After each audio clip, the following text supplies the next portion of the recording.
Just 2 years ago, we were trying to figure out what SUHD meant. Now Samsung has an entirely new kind of TV called QLED. Is this just a new name or is it a new kind of technology? Well, it's actually a little bit of both.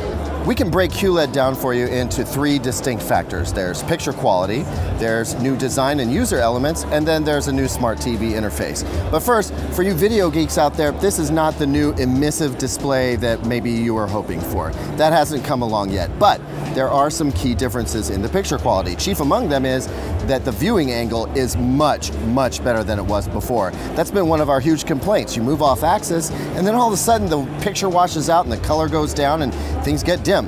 That's been mitigated to a great degree. So far as I can see, it's really not much of an issue anymore. And along with that, the black levels are supposed to have gotten better. I can't verify that right now because these are not good conditions, but I will say that it makes sense given the new anti-reflective coating and some of the changes they made to the quantum dots. Perhaps an even bigger deal, though, are the design and user elements.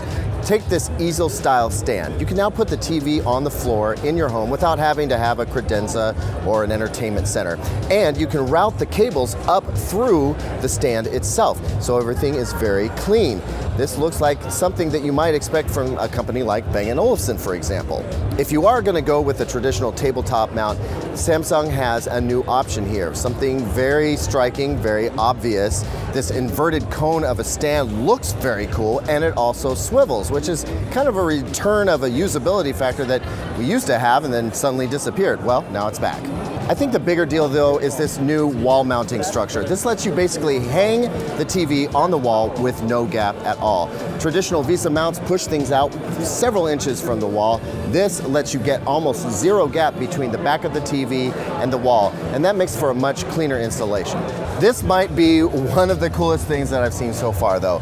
This right here, do you see that? No, you probably don't. That's because it's about the size of fishing wire.